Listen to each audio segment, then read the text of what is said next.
ტოქსიკურ ურთიერთობაში ყველაფერი არის აწყობილი манипуляციაზე. ხშირად აი ესეთ კაცებთან ურთიერთობის შედეგად ძალიან ბევრი ქალი მოდის თერაპიაში. არ არსებობს ხეული მემატყუებდეს. არ არსებობს მე ვიყო ჯანსაღ ურთიერთობაში და ამ ურთიერთობის გახსენებისას მე შევიკუმში. მე რომელიც ჩემ თავს ვიცნობდი როგორც მშვიდ, გაწონასწორებულ ადამიანს, აი ამ ურთიერთობაში დავემსგავს ისტორიულ ქალს თავიდანვე არჭკნები, ნელ-ნელა პატარავდები, იწამლები. ფანტასტიურია ურთიერთობის დაწყებით სტადიაზე. და მერე იწყება უკმაყოფილება, მერე იწყება დეფიციტი. ძალიან ხშირად მოდიან ხოლმე ჩემთან გოგოები და მიყვებიან 5-6 შემთხვევას სხვადასხვა ადამიანთან, მაგრამ აბსოლუტურად ერთნაირი სცენარი. თუ ჩვენ გვისმენენ დღეს დედები და ამას აკეთებენ, ძალიან მნიშვნელოვანია რომ ის შეწყვეტონ. თუ შეგიძლია გამოყოს 3 ყველაზე მკაფიო წითელი დროშა. ჩემთვის ყველაზე საგანგაშო მარკერი არის გამარჯობა, ეს არის ჩვენი პოდკასტი. დღეს გვყავს ძალიან საინტერესო სტუმარი, ფსიქოლოგი და მწერალი ელენე ჯაფარიძე. გამარჯობა ელენე. გამარჯობა. ძალიან ბევრი ვარიანტი გქონდა თემებისთვის, თუმცა საბოლოო ჯამში გადავწყვიტეთ, რომ შეგვერჩია ურთიერთობების თემა და ვისაუბრებთ როგორც ჯანსაღ ურთიერთობაზე, ასევე იმაზე, თუ როგორ შეიძლება გახდეს ურთიერთობა თანდათან ძალიან ტოქსიკური და ძალიან მოგვიწამლოს ჩვენი ყოველდღიურობა. მადლობა ელენე, რომ მოხვედი ჩვენთან. ან შეიძლება თანდათან კი არა პირდაპირ ტოქსიკური იყოს, მაგრამ ნორმად აღიქმებოდეთ. ესეც არის ვარიანტი კი და ამის დანახვაც ალბათ არანაკლებ მნიშვნელოვანია. მე მგონი ამოცანა მე რომ მოვდიოდი ვფიქრობდი რომ რა მინდა მოვასწრო შენთან საუბარში. და ერთ-ერთი ყველაზე მნიშვნელოვანი არის ჩემთვის მოვასწრო და ვთქვა ძალიან დეტალურად ის როგორ გავარჩიოთ ჯანსაღი ურთიერთობა ტოქსიკური ურთიერთობისგან, როგორ არ გქონდეს დანაშაულის განცდა რომ ვაიმე რატომ ვარ ტოქსიკურ ურთიერთობაში, მე ვარ ტოქსიკური, თუ პარტნიორია ტოქსიკური და ასე შემდეგ. შემდეგ ვილაპარაკოთ როლებზე, როგორ როლებს ვირგებთ ადამიანები ჩვენ და უნებურად, სრულიად გაუცნობიერებლად. დავშალოთ ეს როლები და ავხსნათ რატომ თამაშობთ ამ როლს და რა მიზანი აქვს საერთოდ ამ როლს და ეს როლი ხო არ არის ზუსტად ამ ტოქსიურობის ბრალი. და მე რასაც შენ მეკითხავ დამატებითი კითხვებიც ალბათ პროცესში გვექნება. თავიდან ალბათ შეგვიძლია დავიწყოთ ლაპარაკი იმით, თუ რა შეიძლება დავარქვათ ზოგადად ჯანსაღი ურთიერთობა. იმიტომ რომ ბოლო დროს ძალიან შეიცვალა ამაზე აზრი ადრე მახსოვს სიყვარულს აუცილებლად თან უნდა ახლდეს თითქოს მუცელში პეპლები, რაღაც ემოციური როლერ კოსტერები მუდმივად, რაღაც ძალიან მძაფრი ემოციები. თუმცა დღესდღეობით უკვე ფსიქოლოგია გვეუბნება, რომ სიყვარული ამის საპირისპიროდ გამოიხატება იმაში, რომ ნერვული სისტემა პირიქით მშვიდდება, წყნარდება და ადამიანი თავს ძალიან უსაფრთხოდ და მშვიდად გრძნობს. შენი აზრი როგორია ამაზე? ისაც შენ აღწერე, ის არის პირველი შეყვარება, როდესაც მოგეწონება ადამიანი და როდესაც თავის ტვინში ხდება დოფამინის აფეთქება. და ეს პერიოდი არის ხოლმე ესეთი 6 თვიდან სადღაც 1 წლამდე, როდესაც დაფრინავ და უბრალოდ გაგიჟებული ხარ, აი მთვრალივით ხარ და ვერ ხედავ ვერანაირ აი ამ red flags, რომელიც შემდეგ ხდება ხოლმე თვალსაჩინო, ხო? და ნებისმიერ ურთიერთობაში ჯანსაღშიც და არაჯანსაღშიც არის რაღაცები, რაც პარტნიორში არ მოგწონს და ეს ძალიან ბუნებრივია. ამიტომაც მე განვასხვავებდი ერთმანეთისგან შეყვარებულობას და სიყვარულს, იმიტომ რომ სიყვარული ეს არის რაღაცა ხანგრძლივი ურთიერთობის პროცესი, რომელიც შენდება, რომელიც გულისხმობს შრომას და შეყვარებულობის დროს ფაქტობრივად ძალდატანების გარეშე ხდება ეს ყველაფერი. ანუ შენ გინდა იმასთან ყოფნა, ერთადერთი ადამიანი ვისთანაც გინდა ყოფნა და გული გიფანცქალებს და მუცელში პეპლებიც არის და ყველაფერი, ეს არის შეყვარებულობა, რომელიც ასურველია რომ სიყვარულში გადაიზარდოს, მაგრამ ძალიან ხშირად არ ხდება ხოლმე სიყვარულში გადაზრდა, ან პარტნიორები შორდებიან ერთმანეთს პირველივე კამათის და პირველივე რაღაცა პრობლემის დროს, რომელიც უცებ თვალსაჩინო ხდება, ან აწყობენ ურთიერთობას, რომელიც სამწუხაროდ შეიძლება არ იყოს ჯანსაღი და არ ბაზირდებოდეს უსაფრთხოების განცდაზე. შენ რაც თქვი, უსაფრთხოება, ეს არის ბაზისი. ნებისმიერი ურთიერთობის, პარტნიორულის, დედაშვილურის, ცოლ-ქმრულის, შეყვარებულობის, მეგობრულის. უსაფრთხოება. თუ მე თავს არ ვგზნობ უსაფრთხოდ, ლაპარაკი ზედმეტია საერთოდ ურთიერთობაზე. ეს ნიშნავს, რომ აქ გვაქვს რაღაცა ფსევდო დატანებითი რაღაცა ურთიერთობა ორ ადამიანს შორის, რომელიც არ არის რეალური კონტაქტი და არის რაღაცა, რომელიც ბაზირდება შიშზე. იმიტომ რომ ერთი პოლუსი არის შიში, მეორე პოლუსი არის უსაფრთხოება. ან თუ უსაფრთხოება არ არის, აუცილებლად შიშია. ხო, ну ადრე და არა მარტო ადრე, ეხლაც არის ესეთი შეხედულება, რომ თუ რაღაცა დრამა არ არის, თუ არ არის განცდები, თუ ამ შენი შეყვარებულის გამომზად არ ხარ, რომ დათმო სიცოცხლე და მთელი ამბავი, ეს იგი არ გიყვარს.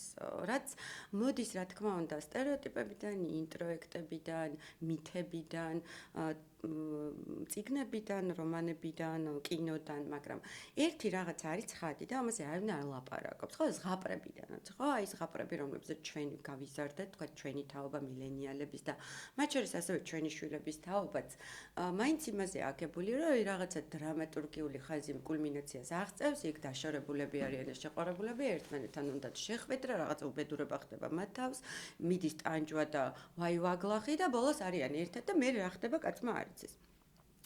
ან წიგნი ვერ დაიწერება დრამატურგია თუ არ გაქვს. ან იქ ხელოვნურად უნდა რაღაცა მოიფიქრო, რაც ართულებს სიუჟეტს და ამით ქმნის ამას საინტერესოს, იმიტომ რომ შენ თუ იქ აღწერე ყველაფერი, რაზეც ჩვენ ვილაპარაკეთ, რომ იქ უსაფრთხოება არის და ყველაფერი კარგად არის და არაფერი არ ხდება საერთოდ და ის პეპლებიც არ არიან და ის ორი ადამიანი ერთმანეთს ძალიან ცივილურად ეკონტაქტება, არავინ არ წაიკითხავს, არავინ კინოში არ წავა, არავინ ამას არ უყურებს, არანაირი სერიალი არ შეიქმნება და ასე შემდეგ.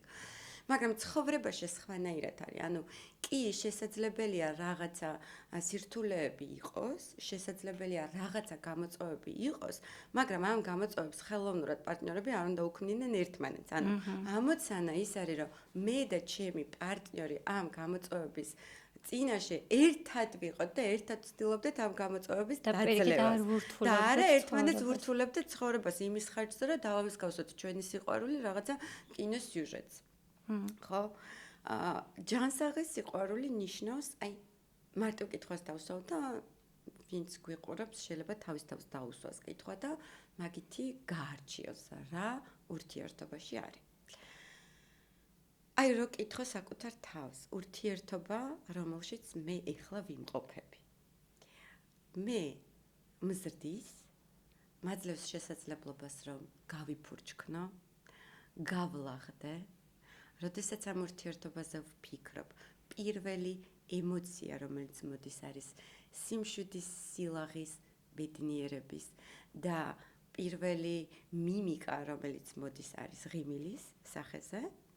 თუ მე პირიქით ვპატარავდები, ვიგუმშები, რაღაცნაირად ვიზღუდები და ვიკეტები.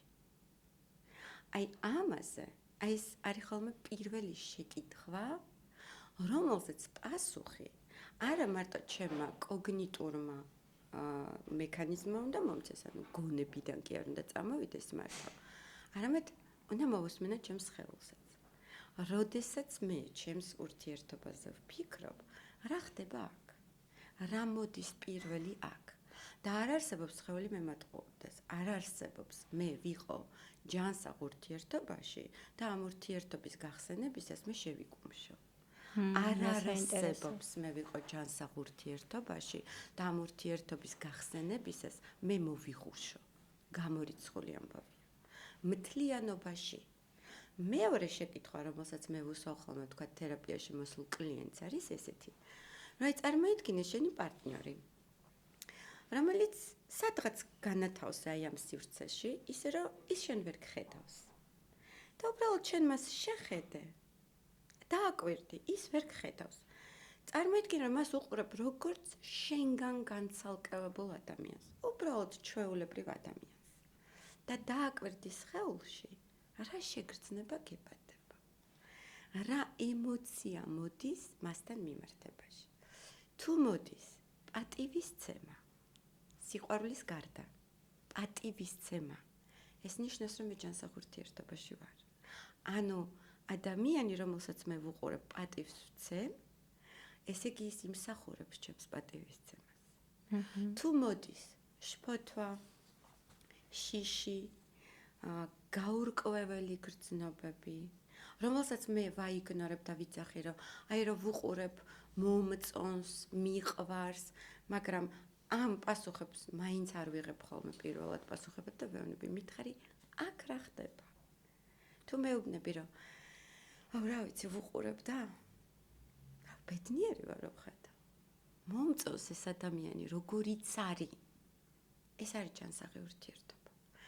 ჩვენი პასუხი რა ურთიერთობაში ვარ, არის თავიდან ბოლომდე ჩვენს შეგრძნებაზე დამოკიდებული. ის კი არ არის როგორ ადამიანთან ვარ. და ძალიან ხშირად იწყებენ ხოლმე, რომ ყველანაირად ყველა სტანდარტს აკმაყოფილებს. არაჩვეულებრივი ბიჭი, არაჩვეულებრივი გოგოა, მუშაობს, არ სვავს, არ ეწევა, არ ვიცი მე, ფულს არ იმასება. ჩეკლისტი აქვს უკვე მზად. ხო, ჩეკლისტი არის მზა და ყველა პარამეტრით ეს ადამიანი ყველანაირ სტანდარტს აკმაყოფილებს. ეს არაფერი არ არის. ანუ უნდა გაწიო.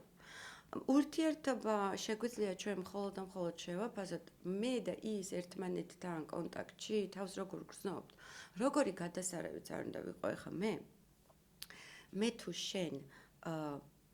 მე თუ შენ არ გექცევი სამართლიანად, მე თუ შენს მიმართ არ ვარ პატივისცემით გამსჭვალული, მე სულ რო პოზა შევცვალო ახლა და ხმის ტემბრი, ჩემი და შენი საუბარი სრულიად შეიცვლება.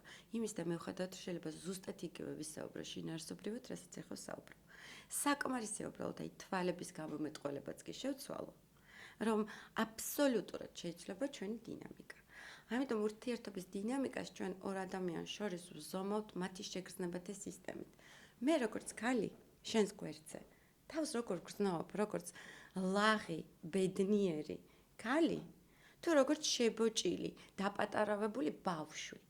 ან როგორ გრძნობ, როგორც მაკონტროლირებელი დედა, რომელმაც სულ უნდა გამოწმოს, სულ უნდა შენს უსაფრთხოებაზე იზრუნოს, სულ უნდა იყოს პასუხისმგებელი იმაზე, შენ სახლში როდის მოხვალ, როგორ შეჭამ, რას იზავ, ფულს რაში დახარჯავ და ასე შემდეგ. ანუ რა როლში ვარ? თუ მე ზრდასრულ როლში ვარ, ესე ყველაფერი კარგად არის. აი ამის კითხვა მინდოდა ზუსტად ძალიან ხშირად ურთიერთობაში ჩვენ დაუნებურად ვიწყებთ ხოლმე რაღაც როლების მორგებას. უცბად შეიძლება გახდეს მაკონტროლებელი დედა, ან პირიქით გადაიქცე პატარა ბავშვად, ან იყო ძალიან მშვიდი და გაწონასწორებული, მაგრამ უცბად გახდეს ძალიან შფოთიანი. აი ამ თემაზე თუ გაგვიზიარებ შენ აზრს? მე ცალკე და მე ურთიერთობაში. ხო? ანუ მე ცალკე როგორც ელენე, რომელიც არის ფსიქოლოგი, თავის კაბინეტში შეიძლება ვიყო აბსოლუტურად სხვა როლში და სხვანაირი და მე როგორც ელენე რაღაც ურთიერთობაში შეიძლება აღმოჩნდეს, რომ ვარ სხვანაირი და ამაზე დაკვირვებას ადამიანები არ აკეთებენ ხოლმე. ძალიან გვიან აკვირდებიან, რომ რამ ხდება, რომ მე რომელიც ჩემ თავს ვიცნობდი როგორც მშვიდ, გაწონასწორებულ ადამიანს, აი ამ ურთიერთობაში დავემსგავსე, არ ვიცი, რაღაც ისტერიულ ქალს, რომელიც ყველაფერზე წიკვინებს, ჭიჭყინებს და ასე შემდეგ. ან პირიქით, მე როგორც კაცი დავემსგავსე რაღაცა შებოჭილ, დათრგუნულ ადამიანს, რომელსაც სახში დაბრუნება არ მინდა. რა ხდება? ხდება ის, რომ ჩვენ ვიმყოფებით ურთიერთობაში, სადაც რაღაცა მიზეზის გამო ჩვენს საჭიროებებს ვერ ვაჟღერებთ. ნებისმიერ ურთიერთობაში, ჯანსაღშიც, ტოქსიკურშიც, ისეთშიც, ასეთშიც, ყველა ადამიანს აქვს თავისი საჭიროება. ჯანსაღ ურთიერთობაში საჭიროების გაჟღერება ხდება პირდაპირ, აი, directly. თეო, მე მინდა წყალი. ან თეო, მე არ მომწონს სავარძელში ჭდომა. ან თეო, იცი რა, მე მერჩივნა, რომ ჩვენ დაგვეწყო გადაღება, არ ვიცი მე, შაბათს. ესე ჯანსაღი, პირდაპირ.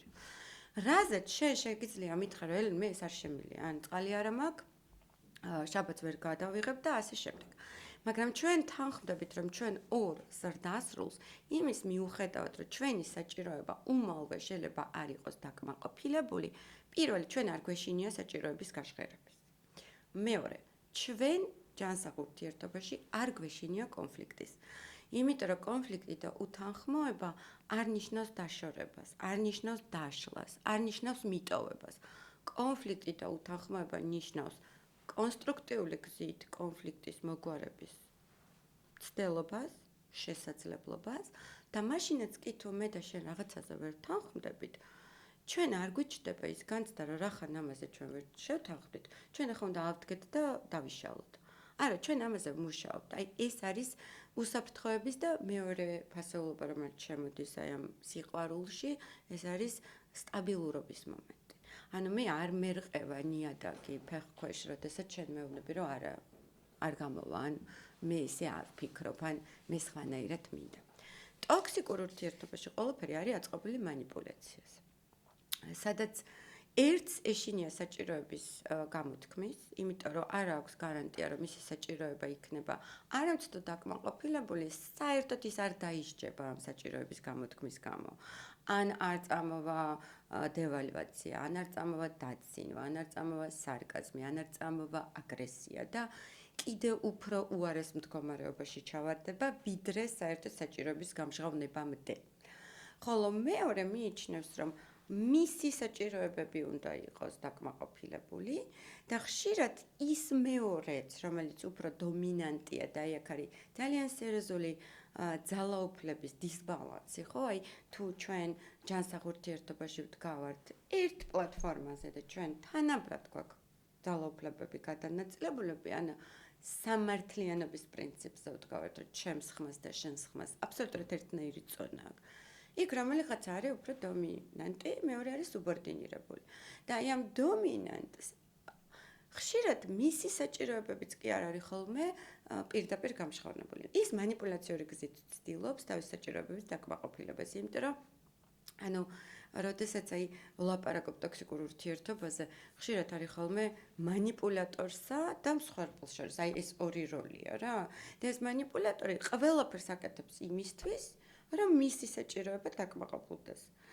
შეიძლება პირდაპირ თქვას დაკმაყოფილდეს მაინც მისი საჭიროება, მაგრამ ხშირად არც კი იცის, რომ ამის შესაძლებლობა არის, იმიტომ რომ ისიც თავის მხრივ მოდის ბექგრაუნდიდან, სადაც თავის დროზე, თავის პატარაობაში манипуляციური გზით ჭირდებოდა კომუნიკაცია, манипуляციური გზით ხდებოდა მისგან საჭიროების დაკმაყოფილება და ასევე მისი საჭიროების დაკმაყოფილება. ეს იყო მთავარი კომუნიკაციის სტრატეგია, რომლითაც მან ისწავლა სამყაროსთან კომუნიკაცია და შემდეგ აგრძელებს ამ სცენარს იქამდე, სანამ გასდის. იმიტომ რომ ამის ასე ვთქვათ რეფლექსია და ამაზე დაფიქრება და გაცნობიერება არ ხდება. ეს არის ერთ-ერთი ძალიან თვალსაჩინო მომენტი ტოქსიკურ ურთიერთობაში. ტოქსიკურ ურთიერთობაში ჩვენ გვაქვს ძალიან ხშირად ერთის ესე თვალსაჩინოც კი შეიძლება არ იყოს, ძალიან ხშირად ძალადობა და ტოქსიკური ურთიერთობა ერთმანეთში ერევად. ძალადობა ტოქსიკური ურთიერთობის უკიდურესი ფორმაა. ეხლა მე არ ვლაპარაკობ ძალადობაზე და ძალადობის იმ უკიდურეს ფორმებზე, რომლებზეც შეგვიძლია სხვა დროს ძალიან დეტალურად ვილაპარაკოთ. ამ შემთხვევაში მე ხას გავუსვა საკმაოდ უჩინა რაღაცებს, რომლებიც აი თითქოს არაფერი და წვეთად ძალიან ამძიმებს ადამიანების ყოფას. და ამის გამო ხშირად ბევრად უფრო საშიშიც არის ხოლმე. ძალიან, იმიტომ რომ ძალიან დიდხანს ხარ. ძალიან დიდი ხნის განმავლობაში ხშირად ვერ ხვდები რაში ხარ. თავიდანვე არ ჭკნები, ნელ-ნელა ჭკნები. ან ნელ-ნელა პატარავდები, ან ნელ-ნელა იწამლები. ბევრად უფრო ადვილია მიხვდა რომ ვიღაც გერჩეს თუ პირდაპირ გირტყამს და მაშინ როცა ესე ძალიან ჩუმად სხვადასხვა ეშმაკური ხრიკებით გიდგება ადამიანი, ვერც იგებს საერთოდ რა ხდება შენს გარშემო. და აი ჩემთვის მაგალითად ერთ-ერთი ყველაზე ისეთი უცნაური ფორმა კონტროლის თუ манипуляციის, არ ვიცი როგორ დავარქვა, არის ალბათ მზრუნველობა. ხშირად ვამჩნევ გარშემო ადამიანებს, როგორ იქცევა აი ეს ვითომ ძალიან დიდი სიყვარული და მზრუნველობა რაღაც მახრჩობელა ძალად, რომელთაც უბრალოდ გაკონტროლებს ადამიანი და სხვას არაფერს აკეთებს. კი, კარგი სიტყვა თქვი, კონტროლი. ეგ არ არის მზრუნველობა. მზრუნველობა არის, როდესაც მე შენ გეკითხები, შენ რა გინდა? და გიკეთებ იმას, რაც შენ გინდა და რაც შენ გჭირდება. და რა იმას, რაც და არა რაც ხო, მე გადაგიწყვიტე, რომ შენ ახლა ეს გჭირდება. ეგ არის კონტროლი. და ეგ არის მე რომელიც ძალიან მარტივად მეორეს დამნაშავის და დანაშაულის განცდაში აქდებს. რომ აი ეს მე ამდენ რამეს მიკეთებს და მე კიდე უმადური ვარ. იმიტომ ნახე როგორ არის აი საჭიროება რაც ვახსენე, რომ რა არის ჩემი საჭიროება და ჩემი საჭიროების დაკმაყოფილება. მე თუ მინდა წყალი და შენ გაუთავებლად მოგაქვს ჩემთან ყავა, რამდენი ყავაც არ უნდა მომიტანო, ჩემი საჭიროება დავლიო წყალი ვერ იქნება დაკმაყოფილებული. აქ არის ერთი ვარიანტი, მე შენ გითხრა რომ თეო აღარ მინდა ეს ყავა, ან არ მინდა ყავა, წყალი მინდა და თუ შეგიძლია მომიტანე წყალი, თუ არ შეგიძლია წავიდე სხვა სთხოვო, ან მე თან ავიღო, ხო? მაგრამ ნახე ტოქსიკურ ამბავში რა ხდება. მე მინდა წყალი და ვერ ვამბობ რომ წყალი მინდა ხშირად, იმიტომ რომ მეშინია. და შენ მოგაყავა და მამატლი პლუს ამ ყავას და მეუბნები რომ მე შენ ამდენ რამეს გიკეთებ. და შენ კიდე მაინც უკმაყოფილო ხარ. და ხო, მე უკმაყოფილო ვარ, იმიტომ რომ ის საჭიროება არ დამიკმაყოფილდა. პლუს საჭიროება რომ მეთქვა ისიც არ დამიკმაყოფილდა. პლუს ბაზისური უსაფრთხოების განცდაც მორღვეული მაქვს და ვარ შეშინებული. პლუს ფოთვაში ვარ. ხშირად მე ინსომნია მემართება, ანუ ძილის დარღვევა, ხშირად ფსიქოსომატური დაავადებები მემართება და ცუდად ვარ. ხშირად ტკივა თავი, იმიტომ რომ ის საჭიროება, რომელიც მე ჭირდება, პერმანენტულად დაუკმაყოფილებელია. არა ერთი, არამედ ფუნდამენტური უსაფრთხოება, ანუ მე რო შევძლო რომ გითხრა რომ მე მინდა წყალი, მე უნდა თავს გრძნობ და უსაფრთხოდ რომ შენ ამის გამო მე არ დამსჯი. არ ვიცი მე გამებუტები. აი ერთ-ერთი მომენტი სხვათა შორის კიდევ აი ტოქსიკურ ურთიერთობაში ძალიან ხშირად ხდებით გაზლაითინგი ეს არის, როდესაც ერთი პარტნიორი მეორეს იმდენად ბუნდოვან ინფორმაციას აძლევს და როგორც უნდა იმ ინფორმაციას ისე ატრიალებს, რომ მეორე პარტნიორს უჩნდება განცდა, რომ მან ვერ გაიგო რაღაცა, რომ მასშია პრობლემა, იმიტომ რომ ეს ინფორმაცია პერმანენტულად იცვლება და ის დომინანტური პარტნიორი, რომელსაც აქვს მეტი ძალაუფლება და აი ამ სუბორდინირებულს რაღაცნაირად манипуლირებს. ის პერმანენტულად როგორც უნდა ისე ცვლის ინფორმაციას. ეს არის манипуляტორებისთვის ერთ-ერთი ფანტასტიკური დამახასიათებელი თვისება და აი ამ თვისებით შეგვიძლია თუ ეს ხდება სისტემატურად და ადამიანი ამას ხშირად იყენებს, მივხვდეთ რომ ჩვენ კონკრეტული მაგალითად შეგიძლია რა გითხრა უფრო ნათელი რა გახდეს. კონკრეტული მაგალითები არის უამრავი. აი მარტივი მაგალითით, როდესაც შენ პარტნიორს ეუბნები, რომ მე ეს მინდოდა, ის გეუბნება, რომ არა, შენ ხო მითხარი, რომ ეს არ გინდოდა და შენ გეუბნები, რომ არა, მე როგორ გითხარი. ან ყველაფერი რა უნდა ჩაიწერო და მაშინაც კი რო ჩაწერილი გაქან, არ ვიცი მე ასახული გაქან, იმ დონემდე რომ მიდიხარ, მართლა რეკორდერი გჭირდება, რომ ჩაწერო, იმიტომ რომ ეჭვგეპარება უკვე შენ სიმართლეში მაინც ახერხებს, რომ დაგაჭეროს, რომ შენ ვერ გაიგე რაღაცა. მე ეს ხდები უბრალოდ და და აი ეს მეორე ზუსტად ეგრევე როგორც კი აწვევი და როგორც კი გაქვს რაიმე ტიპის ისეთი მნიშვნელოვანი არგუმენტი, სადაც ეუბნები რომ არა, აი შენ ესე თქვი, მან გიტრიალებს და ხდება მსხვერპლი. და გეუბნება რომ აი შენ რას უშვები, ანუ რა როგორ აწვევი. ან შენ ხარ გიჟი.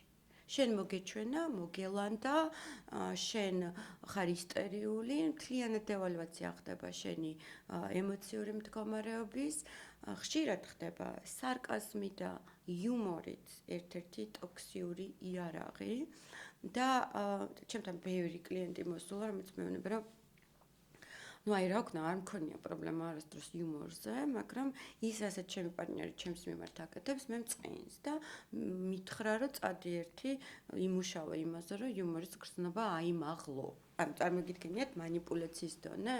ანუ ჯანსაღ ურთიერთობაში შენ როდესაც პარტნიორს ეუბნები, რომ მე ეს ხუმრობა მწყინს, როგორი ხო, ან არ მსიამოვნებს. როგორი ფენომენალური ხუმრობაც არ უნდა იყოს, ის მეორე უნდა მიხვდეს, რომ აღარ იხუმროს. მაგრამ როგორც კი შენ ხვდები, რომ ხუმრობა, რომელიც შენ წqins ყოველ ჯერზე გხვდება წინ და ყოველ ჯერზე შენს წინააღმდეგ იყენებენ, ასეთ ხუმრობას, ისეთ ხუმრობას.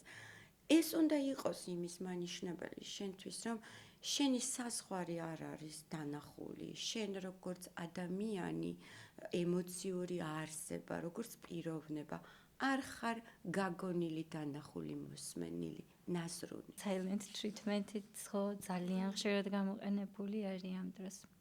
და ძალიან მწარია ხოლმე თან. უმძიმესი. მე ვიტყოდი, რომ აი ჩემთვის დღემდე მახსოვს, და ჩემი ალბათ არ შეხედავს ამ პოდკასტს. ვიტყვი. ალბათ 3-ჯერ ან 4-ჯერ გამებუტა დედა ჩემი. და მე ის 4-ვე ჯერი მახსოვს, აი ხომ ხელა ადამიანი ვარ და ჩემს პირად თერაპიაშიც კი გატანილი მაქვს. იმდენად მძიმეა ეს ბავშვისთვის. ეს არის ერთ-ერთი ყველაზე მძიმე სასჯელი ბავშვისთვის. შენ მას ხმა არ გასცე, განერიდო, არ დაელაპარაკო, გაებუტო. ყველაზე მძიმე სასჯელი. და ბავშვი, რომელსაც ეს განუცდია, დიდი ალბათობით თუ მოხდა ტოქსიკურ ურთიერთობაში და სამწუხაროდ ესეთი ბავშვების დასრულობაში ხშირად ხვდებიან და რჩებიან ტოქსიკურ ურთიერთობაში, იმიტომ რომ მიჩვეულები არიან. რომ შეიძლება სიყვარული არ იყოს სტაბილური, სიყვარული არ იყოს სისტემატიური, სიყვარული იყოს დამსახურებაზე. სადაც დედა არის მანიპულატორი, ალბათობა იმისა, რომ პარტნიორი შემხვდეს მანიპულატორი, რომელთანაც ვრჩები, არის ძალიან მაღალი. დედა, რომელიც მაგალითად გებუტება, დედა ამ მომენტში მანიპულირებს. შეიძლება დედას არ უნდოდეს, არ კონდეს ეს გაცნობიერებული, მაგრამ თუ ჩვენ გვისმენენ დღეს დედები და ამას აკეთებენ, ძალიან მნიშვნელოვანია, რომ ეს შეწყვიტონ. და ეს არ იყოს სისტემატიური, იმიტომ რომ კიდევ ერთხელ ვიძახი, ჩემი ბავშვობის მანძილზე 4-ჯერ მე ეს მახსოვს. არ მახსოვს რა გავაკეთე, გულწრფელად არ მახსოვს, მე არ მახსოვს დედა ჩემს მხრიდან დაიჯა, არასოდეს არ მახსოვს, აწეული ტონი დაიჯა, ასე ჩემ ძმაზე კი ბატონო, ჩემზე არ მახსოვს, მაგრამ ეთყობა რაღაცა გავაკეთე ისეთი, რომელიც ეწყინა, მაგრამ ჩემთვის ეს იყო ტანჯვა, ეს რამხელა ტანჯვა იცი ბავშვისთვის. და წარმოიდგინე ბავშვი, რომელიც გაიზარდა და ხვდება ესეთ ურთიერთობაში, რა ინფორმაციას იღებს, მაგ დროს ვარდები ბავშვობაში ზუსტად. ან პარტნიორი, რომელიც გებუტება, შენ ვარდები უმწეო ბავშვის მდგომარეობაში, იმიტომ რომ აი ეს უმწეობა, იმიტომ რომ არიცი როგორ გააგონო ხმა, არიცი რა გააკეთო, აი გინდა რომ შეანჯღრიო და ვერ მიდიხარ.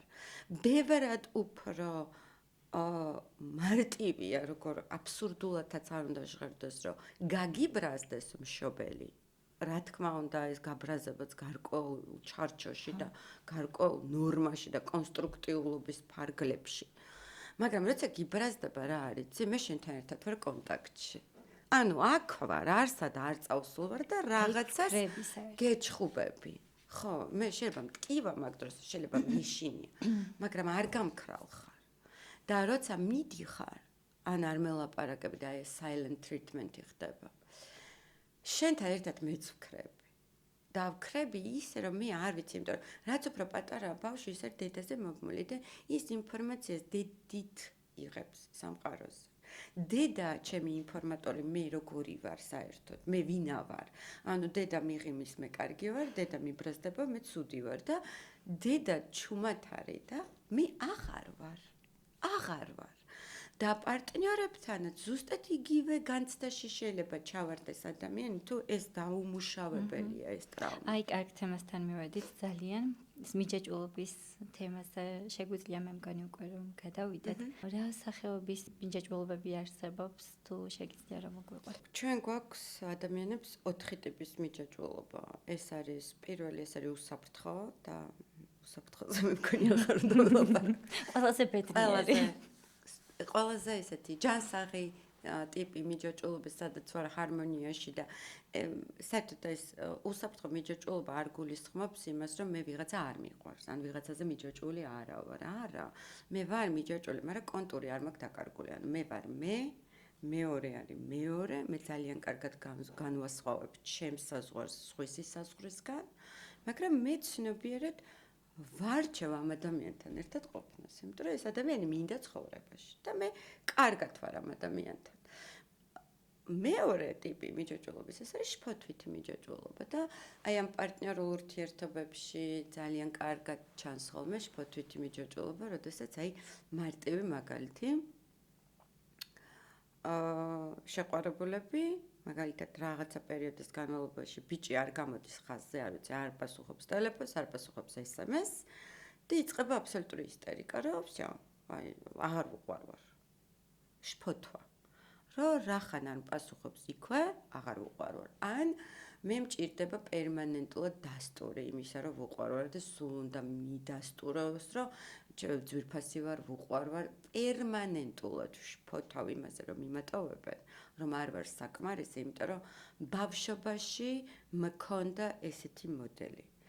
ვერ ვიღებდი სტაბილურ სისტემურ დასტურს დედისგან, მამისგან, იმ მიკროსამყაროდან, რომელშიც ცხოვრობდი, რომ მე ვარ ძვირფასი. ეს ხდება ხოლმე მაგალითად ისეთი ფრაზებით, როგორიც არის, რომ ამას თუ არ იზავ, დედა ეხა შენ დაგტოვებს, კიდევ ერთხელ ამას თუ გააკეთებ, შენ დედა აღარ გეყოლება, იცოდე ესე თუ მოიქცევი, შენ ცუდი გოგო ხარ, ცუდი ბიჭი ხარ და აღარ მეყვარები. ესე თავიდან ბოლომდე манипуляცია, რომელსაც მშობელი შვილის ქცევის მართვისთვის იყენებს, რომ ამითი მაინც რაღაცა გააგონოს და ვერ წარმოუდგენია შვილში რამხელა მიწისძვრას იწვევს.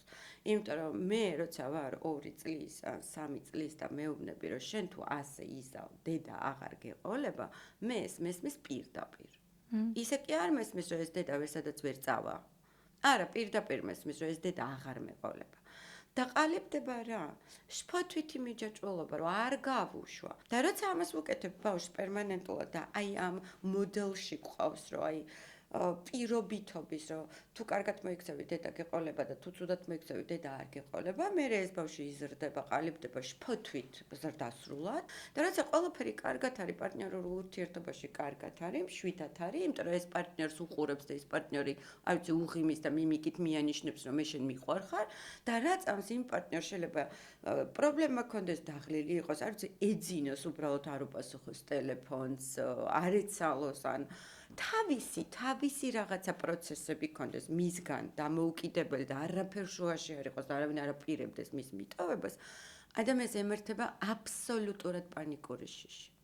და იმის მიუხედავად ეს ხალხი ძალიან ხშირად აცნობიერებს, რომ რაციონალურად აი არაფერი არ ხდება და სრულიად ირაციონალურია ეს შიში, ემოციას ვერაფერს ვერ უშვებ.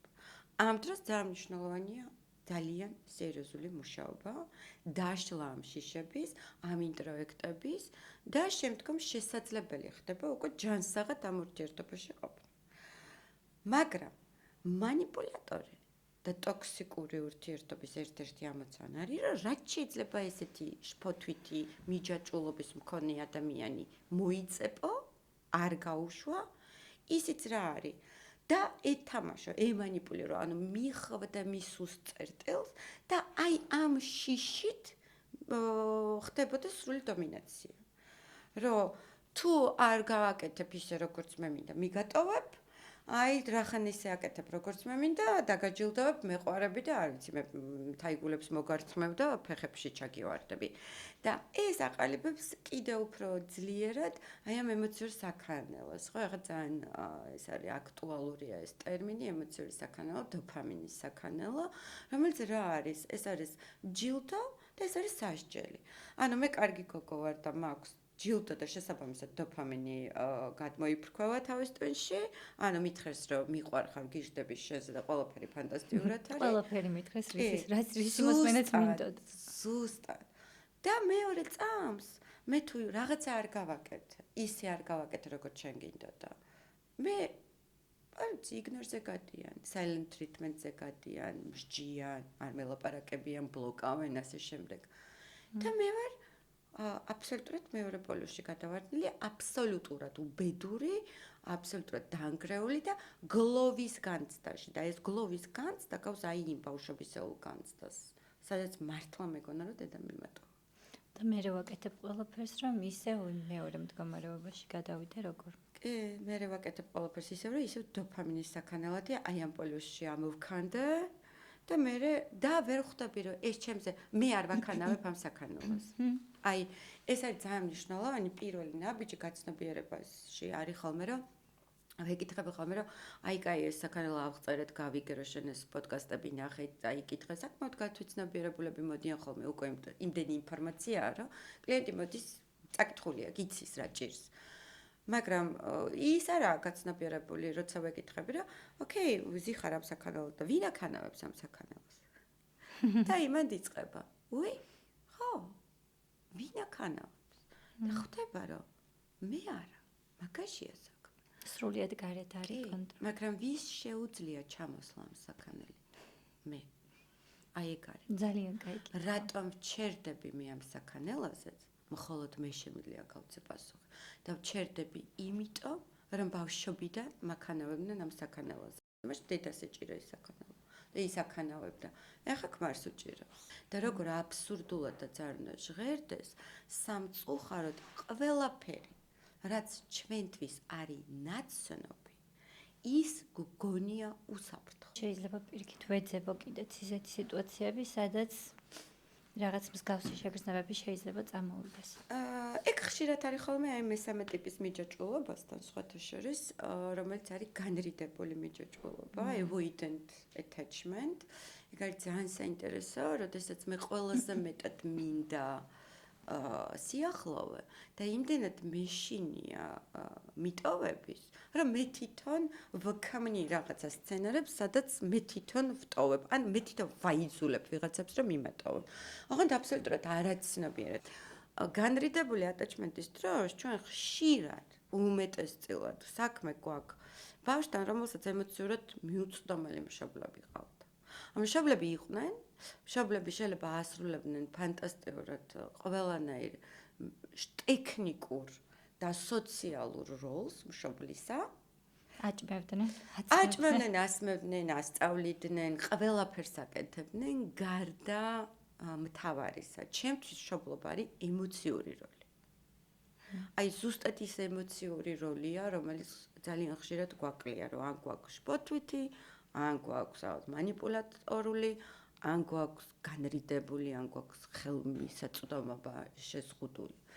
აი ხელმიუწვდომელი ემოციურად დედა, რომელიც არის ცივი, რომელსაც არ შეუძლია თანაგიგრძნოს, რომელიც ხშირად გიუფასურებს შეზგრძნობებს, რომელიც ისე გიუფასურებს, რომ ვერც ხვდება, რომ გიუფასურებს, რომ აი რამდენი ესეთი გამოთქმა ვიცით, რომ კაი კაცო ახლა ქორწილამდე გაგივლის, ესეთი რაღაცები, ეს ხო გაუფასურება. მე რაღაცა მტკივა, ჯერდი რა ქორწილამდე გავლის, ეხა მინდა რომ გამიაროს.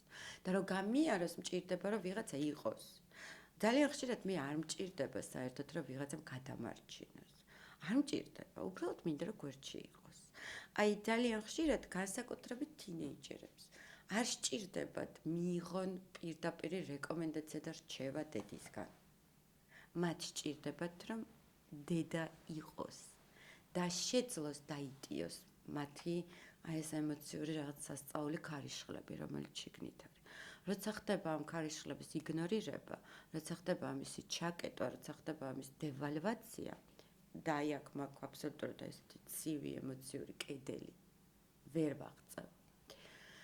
იმდენად მარტოდ გრძნობ თავს და იმდენად მტკივა, რომ ნებისმიერი ვერსია, რომ კიდევ ერთხელ ეს ტკივილი ვიგრძნო, არის ჩემთვის ჯოჯოხეთი. ამიტომაც არაცნობიერად მე თვითონ ვქმნი აი ესეთ განრიდებულ იმას მიჯაჭვულობის სქემას, სადაც ბოლომდე ვერავისთან ვერ მივდივარ. აი რა წამს უნდა მოხდეს კონტაქტი, რა წამს უნდა ვენდო, რა წამს უნდა დაიწყოს ბაზისის აშენება, უსაფრთხო სტაბილური კომუნიკაციის, აი სიყვარული როცა უნდა ავაშენო აი იმ გაგებით როგორთაც ვისაუბრეთ თავიდან, მე გავრბივარ. იმიტომ რომ უცნობი ზონა არის ეს ჩემთვის. ძალიან მეშინია. იმიტომ რომ უცნობია, საერთოდ არ ვიცი მე რა უნდა გავაკეთო, არ ყოფილვარ არასდროს. ანუ იმ ჩემმა მთავარმა ადამიანმა, რომელსაც უნდა მოეცა ეს მთავარი როლი, და სქემა, რომლითაც მე უნდა შემძლებოდა ჩემი ემოციების გამოტანა და ასე ვთქვათ, დადება წინ მეორე ადამიანის წინ უსაფრთხოდ, იმან ეს ვერ მომცა. ძალიან ხშირად მოდიან ხოლმე ჩემთან გოგოები, მეუბნებიან, რომ და მიყვებიან, აი 5-6 შემთხვევას, მაგალითად, ყვება კლიენტი სხვადასხვა ადამიანთან, მაგრამ აბსოლუტურად ერთიანი სცენარი. ხო. პირველი კითხვა ნებისმიერ შემთხვევაში სულ რო 6-ვე კაცი ტოქსიური იყოს, რაღაცა გავაკეთე, მე რომ ეს 6-ვე კაცი ტოქსიური ავირჩიე ხო ცხოვრებაში და პასუხისგებლობა არის ძალიან მნიშვნელოვანი, რომ შენ რას აკეთებ. აბსოლუტურად გაუცნობიერებლად, შენ დაუნებურად, რასაც ვერ ხედავ. რომ აი ცხოვრებაში 6 ერთანაირი სცენარი გაითამაშე. აქედან იწყება თვითრეფლექსიაც, თერაპიაც და მე როცა ხდება ამის დაშლა, მე ალბათობა იმისა და შანსი იმისა, რომ მე-7 სცენარი ჩემს ცხოვრებაში იყოს, აი ისეთი როგორც მინდოდა, აი 2 წლის რო ვიყავი, იქიდან მოყოლებული რომ მინდოდა, არის უკვე ძალიან მაღალი. და მეოთხე ატაჩმენტი ეს არის დეზორიენტირებული. ეს საერთოდ აი ძალიან მძიმე რაღაცა არის, იმიტომ რომ იქ ხან არის სიყვარული, ხან არ არის სიყვარული, ხან არის ემოციური სითბო და ჩართულობა, ხან არ არის. და ასეთ ადამიანებს აქვთ ქაოსი და ძალიან ხშირად უჭირთ საერთოდ გაიგონ რა მინდა, როგორი ურთიერთობა მინდა, იმიტომ რომ აი ამ ურთიერთობაში მშობლებთან შეიძლება გქონდეთ 5-6 სხვადასხვა ტიპის სცენარი. ხან ერთი, ხან მეორე, ხან მესამე, ხან მეოთხე და ვერ გაიგო, დაბნეულია, ქაოსია, სრული ქაოსია. და მან დარი ხოლმე ძალიან დიდი შერწყმად საკუთარ ემოციურ სამყაროსთან, როდესაც მე მიჭირს დიფერენციაცია ჩემი ემოციების, მიჭირს დიფერენციაცია ჩემი ფიქრების. საერთოდ მიჭირს გავიგო, ფიქრი რა არის და ემოცია რა არის. აი როცა ვეკითხები ხოლმე რომ რას გრძნობ, პასუხობენ რომ მე ვფიქრობ. მეუბნები რომ ვერი ფიქრებ, ანუ რას გრძნობ? მაშინ მეუბნება რას გრძნობს, მაგრამ ვთქვათ მეუბნება სად გრძნობს თავში. მან პასუხობ რომ თავში ვერ იგრძნობ, რომ თავში შეიძლება ერთ-ერთი იფიქრო. დანარჩენი რასაც გრძნობ, ხდება სხეულში და აი ესეთი მარტივი მაგალითებიდან იწყება უკვე დიფერენციაცია, რომ ის დაბნეულობა, რაშიც გაიზარდა, პირდაპირ გადმოდის. პირდაპირ.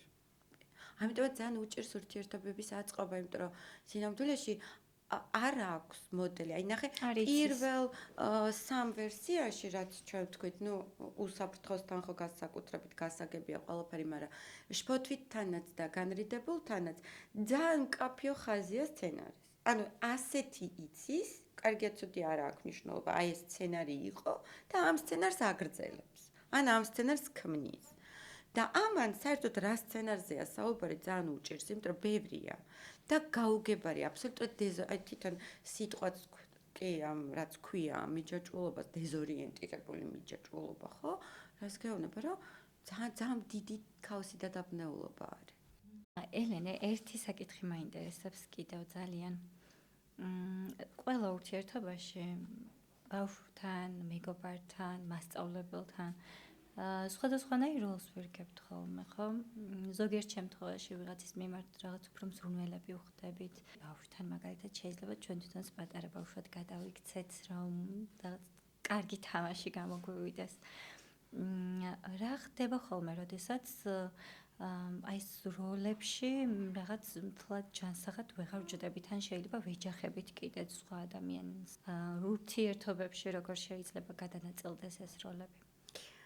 კი ბატონო, იცი როგორ არის, საერთოდ ჩვენ გვაქვს 3 როლი. ეს არის ბავშვის, ეს არის მშობლის და ეს არის დასრულის. ეს არის ეგო მდგომარეობები, ანუ მე ჩემი ეგოთი რა როლში ვარ სიტუაციიდან გამომდინარე. თუ სიტუაცია მთხოვს, რომ მე უცებ სპონტანურად რაღაცა გადავწყვიტო, ანუ არ ვიცი, ვიხუმრო, ანუ მოვეშვა, პარასკევი იყოს, დავივიწყო რაღაცა ჩემი პასუხისგებლობები დროებით და გადავიდე ბავშვის როლში, სადაც ვარ მოთამაშე ბავშვი, ლაღი და ვიღებ სიამოვნებას. ან შეიძლება პირიქით რაღაცა სიტუაცია მთხოვდეს, სადაც მე უნდა დავთმო მთლიანად ბავშვის როლი და დავივიწყო ცოტა ხანი რაღაცა უპასუხისმგებლო სიამოვნებები და ასე შემდეგ და გადავიდე უფრო მზრუნვალ ან კონსტრუქტიულ ან მაკონტროლებელ მშობლის როლში, სადაც მჭირდება სიტუაციურად. როცა თითოეული ჩემი როლი არის სიტუაციასთან შესაბამისობაში, მაშინ მაგ პრობლემა არ არის. პრობლემა ხდება მაშინ, როდესაც ჩვენ ვიჭედებით რომელიღაცა როლში.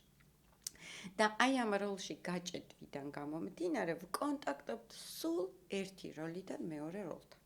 აი მაგალითად რომ ავიღოთ ტოქსიკური ურთიერთობა, სადაც ერთი პარტნიორი არის მაკონტროლირებელი, დომინანტი, მეორე პარტნიორი ვერ იქნება მაკონტროლირებელი. მეორე პარტნიორი იქნება ბავშვი. აი ამ ბავშვის როლს, აი ამ ეგო მდგომარეობას აქვს ასევე ორი მიმართულება. ერთი ეს არის ბავშვი, რომელიც არის მეამბოხე, სპონტანური ბავშვი, რომელიც ცელქობს, ლაღი ბავშვი. მაგრამ მეორე ეს არის მორჩილი ბავშვი, რომელიც არის მაკონტროლებელი მშობლის მიერ აი ეს დათრგუნული, რომელიც არის დამჯერი ბავშვი. მშობლებს ძალიან უყვართ დამჯერი ბავშვი, ხო? მარტივი გასაზრდელი ბავშვი. ანუ რას ნიშნავს მარტივი ბავშვი? მთელი ჩვენი საუბრის განმავლობაში სულ მივდივართ ბავშვობაში, იმიტომ რომ ყველაფერი ბავშვობით იწყება, ბავშვობით მთავრდება და ძალიან ხშირად ზუსტად იმიტომ ვთამაშობთ ჩვენ იმ რაღაცა სცენარს, რომელიც სინამდვილეში საერთოდ არ არის ჩვენთვის კომფორტული, რომ აი იმ როლიდან გამომდინარე, რომელიც ბავშვობაში გაიჭედა, აი იმ როლში გავიჭედე, ხო? მორჩილი ბავშვი ნიშნავს ბავშვს, რომელსაც უჭირს არას თქვა. ნიშნავს ბავშვს, რომელსაც საერთოდ არ აქვს გარანტია, რომ რაღაცაზე რომ იტყვის, რომ არ მოსწონს, ან გამოხატავს თავის აგრესიას, ან გამოხატავს თავის უკმაყოფილებას, ამას ექნება ადგილი, ეს იქნება ლეგალიზებული, ეს იქნება ნორმალიზებული. არა, მორჩილი ბავშვი ვერ იცახის რა უნდა.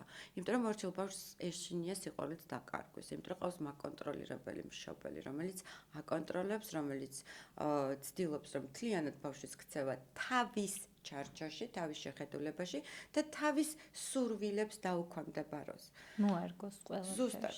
აი ეს სცენარი ძალიან ხშირად მეორდება დასულ ურთიერთობაში, სადაც ერთი პარტნიორი ზუსტად ისე ექცევა მეორე პარტნიორს, როგორც მაკონტროლირებელი მშობელი მოექცეოდა ესეთ ბავშვს. ამ ბავშვმა შეიძლება დაიწყოს ამბოხი. მაგრამ თუ ის არ გამოვიდა ბავშვის როლიდან და არ გახდა ზრდასრული, მის ამბოხს ჩაახშობენ. აუცილებლად ჩაახშობენ. ანუ როლში მიმართულების შეცვლა გარანტია არ არის განთავისუფლების. როლიდან გამოსვლა არის გარანტია და როლიდან გამოსვლა ნიშნავს, რომ მე ბავშვის როლიდან უნდა გამოვიდე. ეხლა შევხედოთ მეორეს, მაგალითად, მშობელს. მშობელიც ორი სტილის ყავს. ყავს ეს მაკონტროლირებელი მშობელი, რაღაცა ცოტა ავტორიტარული სტილის აღზრდაზე ორიენტირებული, სადაც მე ვარ მშობელი და შენზე უკეთესად ვიცი ყველაფერი. და სამწუხაროდ ჩვენი თავების უმეტესობა არის ესეთი მშობლების მიერ აღზრდილი. იმიტომ არა, რომ ამ მშობლებს უნდათ ესეთები ყოფილიყო, იმიტომ რომ ისინიც ესე გაიზარდნენ და მათაც ეს მთავარი როლური მოდელი მიიღეს. კულტურულად ესე იყო მიღებული მშობელი. კი, აი ესეთი ავტორიტარი უნდა ყოფილიყო ცოტა. რომ მე შენზე უკეთესად ვიცი, მე შენზე უკეთესად ვიცი, შენ როდის გშია, როდის გეძინება და მე გვიკვირს, რომ ადამიანმა არაფერი არ იცის თავის შესახებ, რომ გათიშული აქვს თავის შეგრძნებათა სისტემასთან კონტაქტი. მე გვიკვირს, რატომ არის ამდენი თუნდაც კვებითი დარღვევები, რომლებიც ანუ მე თუ მიწყვიტავ თავიდანვე, როდის მშია, მაშინ როცა უკვე მე შემიძლია გითხრა, რომ მშია თუ არ მშია და შენ აიგნორებ ჩემს შიმშილის შეგრძნებას, ჩემს სიცხის შეგრძნებას, სიცივის შეგრძნებას, თელ ჩემს პალიტრას შეგრძნებათა, ხო? მე ვსწავლობ მათ არ მოსმენას. და როდესაც მე ვსწავლობ გავთიშო ჩემი მთელი შეგრძნებათა სისტემები, ავტომატურად მე აი ამ გათიშული შეგრძნებათა სისტემით როცა შევდივარ ურთიერთობაში, ძალიან რთულია გავიგო რა მინდა, რა მომწონს, რა არ მომწონს. იმიტომ კი არა რომ ამას ვერ ვგრძნობ, იმიტომ რომ ამას ვაიგნორებ. და ეს არის ხოლმე ერთ-ერთი მიზეზი იმისი, რატომ ვჩერდებით დიდხანს ტოქსიკურ ურთიერთობაში, გარდა იმ ყველა მიზეზისა, რაც ჩამოვთვალე, რომ მე ჩემს შეგრძნებათა სისტემას ვაიგნორებ, მგონია რომ მეჩვენებ. და ერთადერთი რასაც ვეყრდნობი გონებაში არსებულ გარკვეულ კატეგორიებს, როგორც მასწავლეს შევაფასო სამყარო, შევაფასო ადამიანები. აი კატეგორია კარგი კაცი, უნდა ასრულებდეს ამას და მე თუ აი ესეთი კაცი მყავს ცხოვრებაში, აბსოლუტური დისონანსი მემართება, რატომ არ ვგრძნობ მე თავს ამ კაცთან კარგად? მე ჩემშია პრობლემა. ამ დროს როგორც აღვნიშნე, კარგი კაცი და კარგი ქალი ეს სხვადასხვა კატეგორიებია. საერთოდ არ გვჭირდება ეს კატეგორიები იმისთვის, რომ მივხვდეთ ურთიერთობაში ეს ორი ადამიანი თავს როგორ გრძნობს. გინდა კარგი იყოს, გინდა ცუდი იყოს, ეს ხო რაღაცა ძალიან აბსტრაქტული კატეგორიებია რა, რას ნიშნავს კარგი, ცუდი. მაგრამ ეს ორი ადამიანი მთელი თავისი პალიტრით ემოციური, მთელი თავისი ბექგრაუნდით, მთელი თავისი შეხედულებებით ერთად როგორ არიან? ერთმანეთს ზრდიან, ავითარებენ თუ ერთმანეთს ჭმუჭნიან. ტოქსიკური ურთიერთობა არის შიშების შეხვედრა. იმიტომ რომ ამ ტოქსიკურ ურთიერთობაში გინდა შენ ბავშვის როლიდან შეხვიდე, გინდა შენ მაკონტროლებელი მშობლის როლიდან შეხვიდე, გინდა შენ ჰიპერმზრუნველი მშობლის როლიდან შეხვიდე, აი ეს კიდე ერთი როლი, რომელიც განშტოება ამ მშობლის როლის, სადაც აი გახრჩობს აი ამ იმითი ზრუნვით და გიკეთებს ყველაფერს, ისე რომ არც გეკითხება შენ რა გინდა. ოქროს გალიაში გამოწვდა. და ვერ გრძნობს შენ საზღვარს, პერმანენტულად არ ღვევს შენ საზღვარს. აი შემოჭრილია მთლიანად და შენ არ გაქვს შენი ფიზიკური სივრცე და ფსიქოლოგიური რაღაცა სივრცე, რომელიც ყველა ადამიანს სჭირდება, ხო?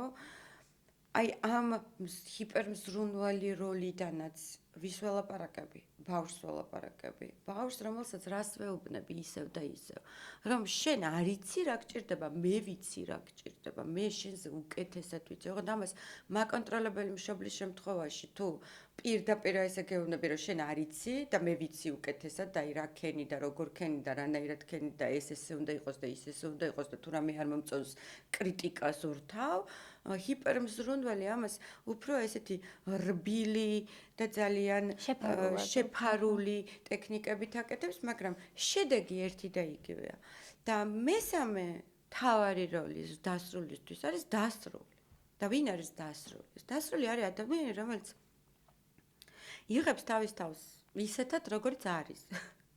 და იღებს იმ მეორე ადამიანსაც ისეთად, როგორიც არის. თავისი დადებითი უარყოფითი, თავისი რაღაცა შიშებით, თავისი შეხედულებებით, მაგრამ ზრდასრული ჯანსაღ ურთიერთობაში ჩვენ ერთმანეთს შიშებით არ ვუკავშირდებით. ჩვენ ერთმანეთს არ ვუკავშირდებით ერთმანეთის გადასარჩენად. იმიტომ რომ აი ესეთ არათანაბარ ურთიერთობაში, სადაც პერმანენტულად ჩვენ აქ მშობელი ბავშვი ყავს, ხო, აცდენილები ვართ სულ ერთმანეთს. და ამოცანა არის რომ მე შევძლო დაგეკონტაქტო არა ჩემი ტრაუმის მოსანელებლად, არამედ ჩემი ცხოვრების როგორ გითხრა, აი რომ შევმატო რაღაცა კიდე ჩემ ცხოვრებას. არა იმისთვის, რომ შენ მე გადაგარჩინო, ან შენ მე გადამარჩინო. და ეს აბსოლუტურად არაჯანსაღი დამოკიდებულებაა, რომ ურთიერთობაში ადამიანები ერთმანეთს განკურნავენ. არა, ურთიერთობაში ადამიანები ერთმანეთს არ განკურნავენ. ხვდებით ხოლმე ურთიერთობებში ეს ძალიან გამოკვეთილ როლებს, მაგალითად ახსენეს გადამრჩენელი. რამდენიმე ასეთი როლი მინდა ჩამოგითვალო. და მაინტერესებს შენ როგორ გაანალიზებ ამ როლებს. მაგალითად გამოკვეთილად შეიძლება შეამჩნიო დამპყრობელი ტიპი, რომელიც უცდილობს რა მოიპოვოს მეორე ადამიანი და აი რა წამსაც მოიპოვებს, იქვე ქრება ხოლმე ინტერესი და გადადის უკვე სხვაზე. ბევრი გვაქვს ესეთი შემთხვევები თანამედროვე სამყაროში. კიდევ საინტერესო იყო პიტერ პენის როლი, ადამიანის, რომელიც ბავშვობაში რჩება, რასაც შენ წეგან საუბრობდი და მუდმივად გაურბის პასუხისმგებლობას. არასოდეს არ შედის ურთიერთობაში იმის იქეთ, სადაც რამე პასუხისმგებლობა შეიძლება შეიქმნას. ასევე გამრიდებელზე ვისაუბრეთ უკვე და მინდა რომ ნარცისსაც შევეხოთ 1-2 სიტყვით. პიტერ პენი დავიწყებ, იმიტომ რომ პიტერ პენი ტიპიური განრიდებული მიჯაჭვულობის ეს არის სცენარი ჩემთვის. იმიტომ რომ აქ მარტო პასუხისგებლობისგან კი არ გარბის, არამედ ურთიერთობისგან გარბის, ანუ ურთიერთობაზე პასუხისგებლობას ვერ იღებს და თავის ზრდაზე პასუხისგებლობას ვერ იღებს. ანუ ყველაფერს აკეთებს, რომ არ გაიზარდოს და დარჩეს ბავშვობაში. და ეს მე ამბოხე ბავშვია. პიტერ პენი, ხო, რომელიც გაექცა მშობლებს და ხშირად როგორ არის, ხო, ესე რომ შეხედო სიმბოლიზმი რა არის, რომ მშობლებისგან გაქცევა არის გაზრდა. ანუ რატომ უნდა გახვიდე მშობლების სახლიდან და დაიწყო ცალკე, ზღაპრებში სხვა ეგ არის რა, სახლიდან მიდის, ის წითელ ქუდა მიდის ტყეში, იქ სხვადასხვა გმირები, ყველანი გადიან, სახლიდან გასვლა, მშობლების სახლიდან გასვლა, ეს არის ზრდის სიმბოლიზმი. და პიტერ პენი სახლიდან, ანუ პიტერ პენს სახლი არ აქვს, ანუ რაღაცა სახლიდან როგორც ჩანს, გაიქცა და ვერ ქმნის ვერანაირ სახლს, ვერ გადის ვერაფერს, გარდა ამ ამბოხისა, თავგადასავლების, იმისთვის არ გაიზარდოს, ხო? და რამდენი ადამიანი შეიძლება გაგვახსენდეს ეგეთი ჩვენს გარშემო, ხო? კაცს და ქალიც. და კაცებთან მიმართებაში ხშირად ესეთ კაცებთან, ესეთ ადამიანებთან კომუნიკაციის და ურთიერთობის შედეგად ძალიან ბევრი ქალი მოდის თერაპიაში, რომ რა ჭირს. ანუ თითქოს ყველაფერი კარგად იყო, ყველაფერი დაიწყო ფანტასტიკურად, ქონდა არაჩვეულებრივი თავგადასავალი, მართლა დოფამინის აფეთქება, იქ რაღაცა ის ფანტასტიკური სიყვარული, იმიტომ რომ ხო ეს მე ამბოხია, ეს თავგადასავლებზე ორიენტირებულია, მაგრამ საქმეზე როგორც გება, რომ მე უნდა ავიღო პასუხისგებლობა ამ ურთიერთობაზე და დავიწყო შრომა სიყვარულისთვის. ანუ როცა თავგადასავალი დამთავრდება. როცა თავგადასავალი დამთავრდება, ეს იწყება ცხოვრება, იწყება რუტინა, იწყება შრომა. ის გარბის, ის იწყებს ახალ თავგადასავალს, იმიტომ რომ ეს არ შეუძლია. ეს არის მე ამბოხე ბავშვი. მეორე შენ რაც ახსენე, ეს არის დამპყრობელი, ხო? ხა დამპყრობელი ჩემთვის განსაკუთრებით ესეთ პატრიარქალურ კულტურაში, როგორც ჩვენი კულტურა არის, თავიდან ბოლომდე მითებთან, ინტროექტებთან და სტერეოტიპებთან არის კავშირში, იმიტომ რომ რას ასწავლიან პატრიარქალურ კულტურაში ბიჭს, რომ ქალი უნდა მოიპოვო. ანუ უნდა მოიპოვო ქალი, უნდა მოიპოვო სახლი, უნდა მოიპოვო, არ ვიცი მე, რაღაცა ეს ძველი არქეტიპი დამპყრობლის, რომ უნდა დაგეპყრო სხვა ტომი, უნდა დაგეპყრო ცხოველი, დაგეკლა გენადირა და ასე შემდეგ, ხო?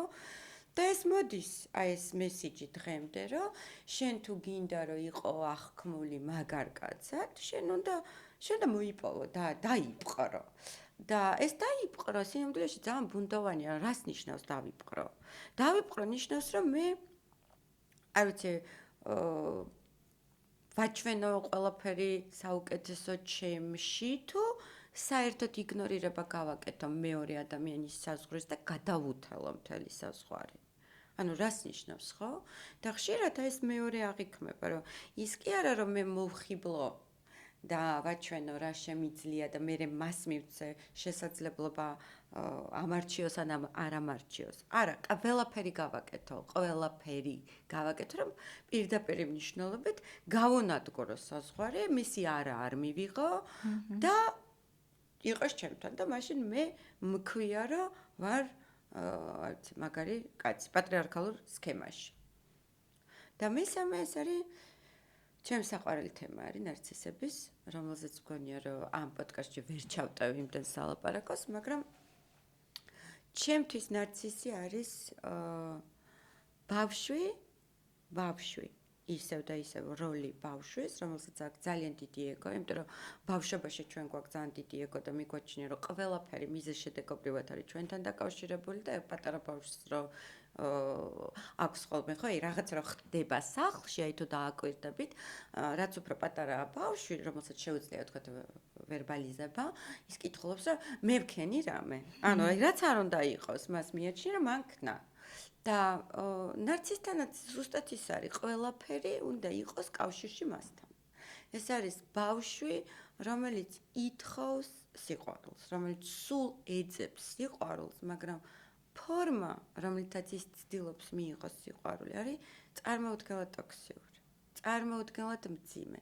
და ყველაზე სევდიანი ამ ამბავში არის ის, რომ როგორადაც არ უნდა მიიღოს სიყვარული და როგორადაც არ უნდა მიიღოს აღიარება, საკმარისი არასდროს არ არის, იმიტომ რომ აი ეს ფიალა, რომელიც უნდა ავსებულიყო და რომელიც იყო გარანტი ბავშვისთვის, რომ შენ ხარ დანახული, ძვირფასი და მიღებული, აი ეს ფიალა ვერ აივსო თავის დროზე და სუცარიელი. სულცარიელია. და ეს არის რაღაც ძალიან მძიმე ამბავი სინამდვილეში, იმიტომ რომ მან იტანჯება თვითონ ნარცისიც და იტანჯება ნებისმიერი ადამიანი, რომელიც მასთან ერთად ცდილობს, რომ ეს ფიალა შეუვსოს. და გულწრფელად ცდილობს, რომ შეუსოს და ვერ ხვდება, რას ვერ აკეთებს სწორად. იქამდე სანამ არ მიიღებს, ეს ხოთაშორის ეს ყველაზე რთული მისაღები არის ხოლმე, რომ ვერასდროს ვერ შეავსებ, რომ ამ ფიალის შევსება შენზე არ არის დამოკიდებული. შენ შეიძლება შეავსო ყველა ფიალა, მაგრამ ეს არა. და როცა ამას მიიღებს ადამიანი, მან უკვე დგება პასუხისმგებლობა, რომ დავრჩი ამ ურთიერთობაში და მივიღო ის, რომ სულ იქნება რაღაცა ესეთი პრეტენზიები და დეფიციტი, მაგრამ ვიზრუნო ჩემს საზღვარზე, ვიზრუნო ჩემს თავზე, რაღაცნაირად მოვახერხო ამ საზღვრის დაცვა ნარცისისგან, განვმიჯნო უკვე манипуляცია, ჯანსაღი კონტაქტი, ვისწავლო დიფერენციაცია, აღარ ავყვე манипуляციებს და არ ვიქცნო თავი დამნაშავედ. თუ საერთოდ წავიდე ამ ურთიერთობიდან. მართლა ძალიან თან როგორ არის იცი რომ ნარცისი თავიდან იწვევს აღრთოვანებას, ის ყველასთვის რაღაც აი საოცარი საქვთ უნარი, რომ აი აღახრთოვანოს ყველა და აი ყველა მის გარშემო იყოს, ხო? და განსაკუთრებით ფანტასტიურია ურთიერთობის დაწყებით სტადიაზე, როდესაც აი სოფლიოს გაგიგებს მთელი თავისი მომხიბვლელობა ჩართული. ფანტასტიური, კი, ქალიც და კაციც ერთნაირად სოფლიოს გაგიგებს ფეხებთან. და მერე იწყება უკმაყოფილება, მერე იწყება დეფიციტი და ადამიანი, რომელსაც ნარცისი ირჩევს, ის ხშირად არის სხვერპლის როლში.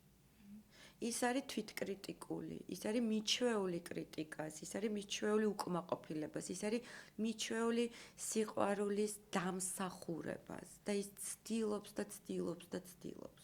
და ეს ფიალაც არიელია. ვერ ავსებთ ამ ფიალას.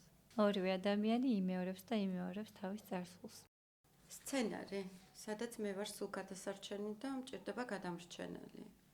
ან სადაც მე ვარ ის გადამრჩენელი, რომელსაც უმჭირდება სხვერპლი, რომელიც უნდა გადავარჩინო, ხო?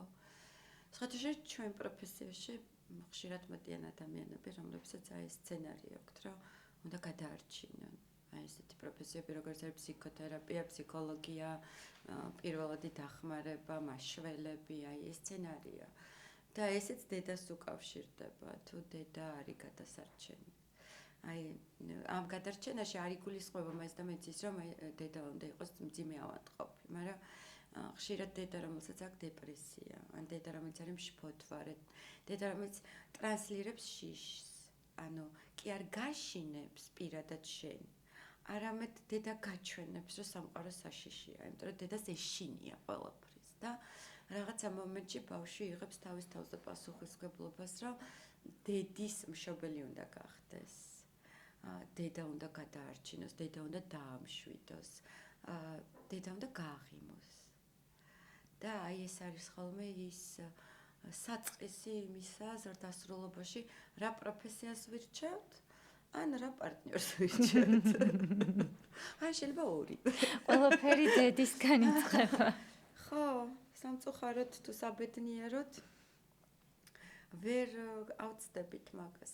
ხშირად ისეთი მომენტიც მქონია თერაპიაში, ეს უნდა ვთქვა აუცილებლად, რომ აი მიმუშავია კლიენტთან, რომელსაც ყავდა მოძალადე მამა, მოძალადე მამა, რომელიც იყო ალკოჰოლზე დამოკიდებული, წამალზე დამოკიდებული, რომელიც თამაშობდა, ну, რაღაცა კატასტროფა, აბსოლუტური ფიზიკური, ფსიქოლოგიური ძალადობა, ყველაფერი. და ჩემს გაოგნებას დიდი ხნის წინანდელი ამბავია, ახალი დაწყებული მქონდა საერთოდ თერაპია, თერაპევტობა. ჩემს გაოგნებას არ ქონდა საზღვარი, როდესაც როცა ვკითხე, რომ თვითონ მითხრა, რომ აი საშინელი ბრაზი მაქვს, აი მახრჩობს ბრაზიო და რომ ვკითხე, რომ ვიზე თქვა და თან ველოდები, რომ მეტყვის მამაზე. მეუბნება, რომ დედას. ვერ ვპატიობ დედას. და ამ დროს თერაპიაში მოვიდა ურთიერთობებთან დაკავშირებული პრობლემებით. ანუ ესეთი манипуляციურ იმაში იყო ურთიერთობაში, სადაც პერმანენტულად პარტნიორი манипуლირებდა, რომ იყო სულ ცუდად და რამდენი ამას წამოსვლა უნდებოდა, ეს პარტნიორი რაღაცას ისეცას აკეთებდა, რომ ეს რჩებოდა, იმიტომ რომ უნდა მოეარა ამ პარტნიორისთვის და უნდა გადაერჩინა ისევ და ისევ და აი, როდესაც მითხრა, რომ დედაზე, აი მართლა გავოგნდი, რომ მეთქი დედაზე რატო? და დედაზე იმიტომ, რომ დედამ არჩია ეს კაცი. დედა დარჩა ამ სცენარში, დედამ დამტოვა ამ სცენარში და დედამ მაქცია ადამიანად, რომელიც უნდა დამეცვა ამ კაცისგან, ანუ ჩემი თავი კი არ უნდა დამეცვა, დედა უნდა დამეცვა. და ძალიან დიდხანს ვერ ვტოვებდი ამ სახლსო, იმიტომ რომ დედა ჩემის დატოვება არ მინდოდა მამა ჩემთან პირისპირ. ამაზე სევდიანი, მე მგონი არაფერი არ არსებობს. და ზუსტად იგივე სცენარში, ცოტა უფრო გალაითებულში, იმიტომ ფიზიკური ძალადობა არ იყო, მაგრამ ზუსტად აი ამ манипуляციაში, ანუ პარტნიორის შეხვდა ნაზავი დედის და მამის. სადაც იყო თან გადამრჩენელი და თან სხვებული. და სანამ ჩვენ თავში არ დავამუშავებთ ჩვენს ბავშვობისეულ სცენარებს, ჩვენ ბავშვობისეულ ტრაუმებს, სანამ არ გვაქვს მონელებული და დაქუცმაცებული აი ის სცენარი, რომელსაც არაცნობიერად თამაშობთ, ალბათობა იმისა, რომ პერმანენტულად ეს სცენარები გავიმეორებთ, არის 90%-ზე უფრო მაღალი. მე არ ვიცი, რომ მხოლოდ თერაპიაა ერთადერთი საშუალება, სადაც ჩვენ შეგვიძლია ეს დავამუშავოთ. არა, ნებისმიერი საშუალება, რომელიც ადამიანს აძლევს შესაძლებლობას ჩაიხედოს თავის თავში და ყველაზე ძირეულ შიშს შეხვდეს თავისას. ყველა ეს საშუალება დაეხმარება, რომ აი ეს არაცნობიერი კოდი, რომელიც გვაკეთებინებს იმას, რაც არ გვინდა და გვამყოფებს იმაში, როგორაც არ გვინდა, ეს კოდი დაიშალოს. ეს კოდები იშლება.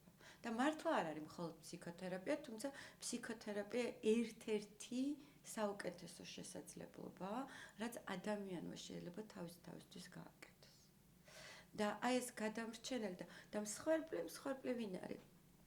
მსხვერპლი არის ასევე ბავშვი, რომელიც ვერ გაიზარდა, რომელიც არის შიში ჩერჩენილი, რომელსაც ეშინია პასუხისმგებლობის და რომელსაც გონია, რომ სხვამ უნდა გადაუწყვიტოს. ბავშვი, რომელსაც თავის შეცდომებზე არ შეუძლია პასუხისმგებლობის აღება, იმიტომ რომ შეცდომა ძალიან ისჯებოდა. ბავშვი, რომელსაც თავის ინიციატივებზე არ შეუძლია პასუხისმგებლობის აღება, იმიტომ რომ ფაქტობრივად ინიციატივა ჩაკლულია, იმიტომ რომ სხვა უწყვეტდა რა, როგორ, რანაირად. და არის პერმანენტულად მოლოდინში, რომ რაღაც რო გაუჭირდება, სხვამ უნდა გადაუწყვეტოს, რაღაცა რო სჭირდება, სხვამ უნდა დაუკმაყოფილოს, ხო? და ყოველთვის ესეთი ბავშვი პოულობს გადამრჩენელს და გადამრჩენელი კიდე ეძებს ესეთ ბავშვს, იმიტომ რომ ჯანს აღზრდა სრულთან, როლს კარგა, ფუნქციას კარგა, იმიტომ რომ გგონია, რომ ეს არის შენი ფუნქცია. და ამ დროს წინამძღოლში ჩვენი ფუნქციები არის ძალიან ბევრი. თითოეული ეს როლი, რომელზეც ჩვენ ვისაუბრეთ, თითოეული ეს როლი არსებობს ჩვენში. და ამოცანა არის ის, რომ ჩვენ შევძლოთ სიტუაციურად ამ როლების თამაში, ამ როლებში შესვლა და მერე გამოსვლა და აი ფსიქიკური ბალანსი არის, რომ მე შევძლო მორგება, მე შევძლო ერთი როლიდან მეორეში გადასვლა, მე შევძლო აღვიქვა ჩემი მრავალფუნქციურობა, ჩემი მრავალფეროვნება, ჩემი უდიდესი პალიტრა სხვადასხვა ემოციების. და თან ისე რომ არ დავკარგო საკუთარი თავი, ვიცოდე ვინ ვარ. და ვიცოდე, როდის რა როლიდან უნდა გამოვიდე. ჩემს 20 წლის შვილს მე მაკონტროლებელი მშობლის როლიდან არ უნდა ველაპარაკო. ჩემს 20 წლის შვილს მე უნდა ველაპარაკო როგორც ზრდასრული მე, რომელმაც დავბადე ზრდასრულ მას. მაშინ ჩვენ შეგვიძლია გამოგვივიდეს ურთიერთობა. ჩემს პარტნიორს მე უნდა ველაპარაკო ზრდასრული როლიდან. მაგრამ როცა უჭირს და როცა მთხოვს, რომ აი ამაში დამეხმარე, მან შეიძლება გადავიდე მზრუნველი მშობლის როლში, ან როცა მეუბნება, რომ იცი რა, დავიბენი და მითხარი რა გავაკეთო, მან შეიძლება გადავიდე ცოტა მაკონტროლებელ მშობლის როლში, სადაც უთხრა, რომ რავი, აი ეს მიმაჩნია, რომ იყო არასწორი. მაგრამ უნდა შეძლო ისევ და ისევ უკან დაბრუნება. ანუ თუ სადღაც ვრჩები და ვეღარ ვახერხებ მოქნილად მოძრაობას, მან უკვე პრობლემებს ვქნის. სამწუხაროდ ჩვენი რეალობა არის ის, რომ უმეტესობა ჩარჩენილები ვართ იმ როლებში და ვერც ვაცნობიერებთ რა როლს ვთამაშობთ, რა როლიდან ვიკონტაქტებით სამყაროს. და პრობლემები რო გვექნებდეს, ან ძალიან სერიოზული პრობლემები არ ექნებათ ხოლმე, რომელიც გამოვიხატება კონკრეტულ სიმპტომებში, ხშირად თავს არიდებენ თერაპიაზე მოსვლას, სანამ არ მიშლის ხელს ცხოვრებაში და ფუნქციონირებაში რაღაცა. მანამდე არ მოვდივარ თერაპიაში. აი რომ მიშლის უკვე და სხვა შანსი აღარ მაქვს, მე მოვდივარ. ხო, ძალიან მნიშვნელოვანი რა არის, იცი რომ ამ როლებს, რომელსაც ჩვენ არაცნობიერად თამაშობთ, თავის დროზე რაღაცა ფუნქცია ქონდა. ანუ ნებისმიერ ქცევას თუნდაც აბსურდულს აქვს თავისი ლოგიკა. უბრალოდ ის კონტექსტთან არ არის ხოლმე თანხვეტრაში, ამიტომაც ჩანს აბსურდული, მაგრამ აი ეს ადამიანი, რომელიც რაღაცა აბსურდულ ქცევას ახორციელებს, თავის ლოგიკას მიყვება. ნებისმიერი როლის დაბადებას, ნებისმიერი ტიპის ატაჩმენტის ჩამოყალიბებას, ნებისმიერი ტიპის ეგო ფუნქციის განვითარებას, იქნება ეს მშობელი, იქნება ეს ბავშვი, ზრდასრული, იქნება ეს განრიდებული მიჯაჭვულობა, თუ იქნება შფოთვითი მიჯაჭვულობა. ამას ყველაფერს აქვს თავისი მიზეზი და თავის დროზე ზუსტად რომ რაღაცა მხრივ გადამრჩენელი იყო ჩემი. ანუ ის რომ მე აღარ ველოდებოდი ემოციურ სიახლოვეს და იმაზე ახლოს აღარ ვცდილობდი მივსულიყავი დედასთან, ან მივსულიყავი ვიღაცასთან, რაღაცნაირად მიცავდა იმ ტკივილისგან, რომელსაც ყოველჯერზე უარყოფის, ან ცივი კედლის შეჯახების შედეგად ვგრძნობდი. გადამრჩენელის როლი, ხო, როდესაც მე ავიღე ბავშვობაში ჩემ თავზე ფუნქცია, რომ უნდა გადავარჩინო, მოვუარო დედას, დავიცვა, თავისი ლოგიკა ქონდა და თავისი ფუნქცია ქონდა და ჩემ თავსაც ამითი ვარჩენდი. ჩემი თავის გადამრჩენელიც გავხდი, ანუ გამომიმუშავდა რაღაცეები, რის გამოც ეფექტური ვარ დღეს. უბრალოდ ახლა აღარ არის საჭირო ეგ ფუნქცია. ზუსტად, უბრალოდ მე უნდა მივხვდე დღეს ეს მჭირდება თუ არა. ანუ დღეს მე ეს გამომუშავებული როლი მეტ იმას მაძლევს, რა ქვია, ბალანსს მაძლევს და მეტ დადებით შედეგს მაძლევს და პირიქით ცხოვრების ხარისხს მიფუჭებს. და ეგ არის ამოცანა ზუსტად, მაგას მივხვდა, თორე მე არ მინდა რომ ჩვენმა მსმენელმა და მაყურებელმა ჩათვალოს, რომ რომელიმე როლი ცუდია რომ გაჩნდა, არა, თავის დროზე ამას თავისი ის ქონდა მიზეზი და თავის ფუნქციას ასრულებდა. უბრალოდ მე გავიჭერდი. აი გაჭედვა არის პრობლემა. საკმაოდ ბევრ ისეთ საკითხს შევეხეთ, რითიც შეგვიძლია რომ დავინახოთ, როცა ადამიანი ჩვენზე მანიპულირებს, ცუდ გავლენას ახდენს, ცდილობს დაგვჭმუჭროს და ასე შემდეგ. თუ შეგიძლია პირადად ჩემთვის გამოყოს სამი ესეთი ყველაზე მკაფიო წითელი დროშა, აი ესეთი ტოქსიკური ადამიანის ამოსაცნობად. ჩემთვის ყველაზე საგანგაშო მარკერი არის კონტროლი, როდესაც ჩემი საზღვრის დაცვა არ ხდება და მე ვგრძნობ, რომ მაკონტროლებენ, ანუ და ეს შენიღბულია ეჭვიანობად და თითქოს ეჭვიანობა ითვლება, რომ არის სიყვარულის რაღაცა ყველაზე მაღალი მწვერვალი, რომ აი ისე ვუყვარვა, რომ ჩემს გარეშე არ შეუძლია და ამიტომ ეს სჭირდება ყველანაირი ინფორმაცია, მე სად ვარ, როგორ ვარ და ასე შემდეგ. და ეს არ არის სიყვარული და ეს ჭვიანობაც არ არის, ეს არის კონტროლი. მეორე ეს არის დევალვაცია. ანუ ჩემი გრძნობების გაუფასურება და ჩემი პერსონის გაუფასურება. იქნება ეს გრძნობები, იქნება ეს ჩემი ცოდნა, იქნება ეს ჩემი სურვილები, რაც არ უნდა იყოს, როდესაც მიუფასურებ. და მესამე ეს არის დაშინება. ანუ აი შანტაჟი.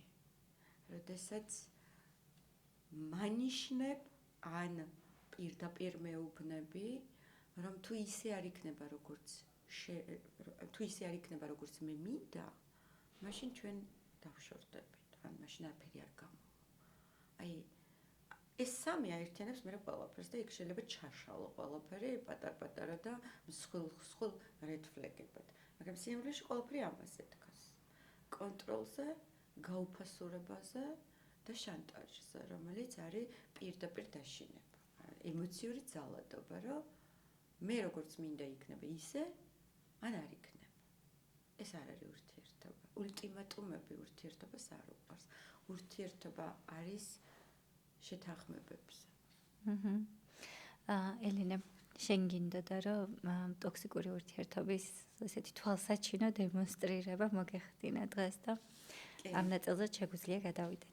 კლიენტებსაც კი, რომლებიც თერაპიაზე მოდიან, ძალიან უმარტივდებათ მეტაფორულად რაღაცის აღქმა, როდესაც მეტაფორულად უხსნი და როცა ვიზუალურად საერთოდ შეიძლება დაანახო, რას გიშვება, ვთქვათ, იგივე ტოქსიკური ურთიერთობა, გაცნობიერების ხარისხი უფრო მეტია ხოლმე, ან თუნდაც აი ფიქრის მომენტი, რომ აი მე ეხლა აი ამ მდგომარეობაში ვარ და მიღირს კიდევ გაგრძელება. აი რო წარმოიდგინო, ვთქვათ ეს ჭიქა აი ამ სუფთა წყლით, ხო?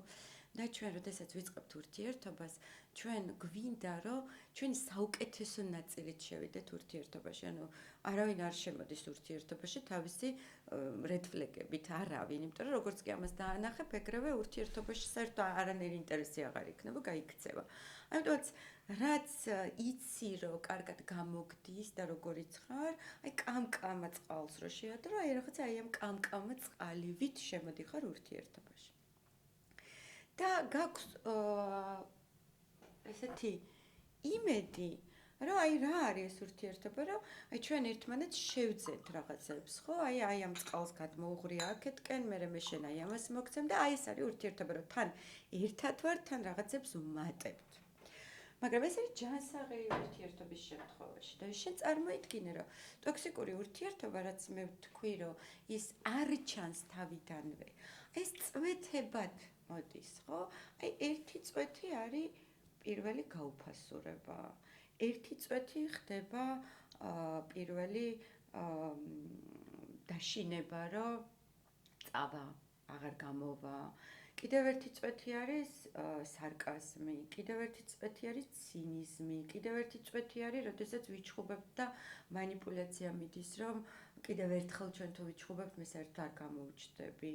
კიდევ ერთი წვეთი არის ეს silent treatment-ი, რომელიც საერთოდ არ ვიცი რა დღეში მაგდებს და აი ასე კონტროლი, ეჭვიანობის სახელით შენიღბული, არჩი დაბლოკვა, არ მოსმენა, ჩემი დადანაშაულება, რომ ჩემშია პრობლემა, გაზლაითინგი და უამრავი რაღაცა, რაც მე რას მიშვება, ნახე? აი რას მიშვება? აი ამას მიშვება. და ამას ვერაფერს ვერ ვუზო. თუ არ დავიწყე ამის გაწმენდა. აი რო ვეკითხები ხოლმე, რომ აი ამ წყალს დალევ. ხო მეტყვი რომ არა. და რატო სვავ იმას? რატო იღებ იმას? რაც აი ამას გიშვება. აი რო წარმოიდგენ, რომ ეს არის ჩვენი ემოციური სინჯარა, რომელიც აი ამაში გვაქვს, ხო? აი ესე ბინძურდება. და მე გასაკვირი არ არის, რომ დათრგუნული, დაპატარავებული, სხვადასხვა ტკივილით, სხვადასხვა ფსიქოსომატური დაავადებით დავდივარ და აი ამას ყველაფერს ვეძახი სიყვარულს. აი ამას, ეს არ არის სიყვარული. ნახე, აი ესეთი მერე მივდივარ სხვა ურთიერთობაში. თუ ეს მე არ გავასუფთავე, აი ამ სხვა ურთიერთობასაც აი ამას უშვი. და იქაც არაფერი არ გამოდის. რამდენჯერაც ეს მე ამიხსნია, აი ესე, მან ყოფილა ძალიან დიდი გაცნობიერების ხარისხი.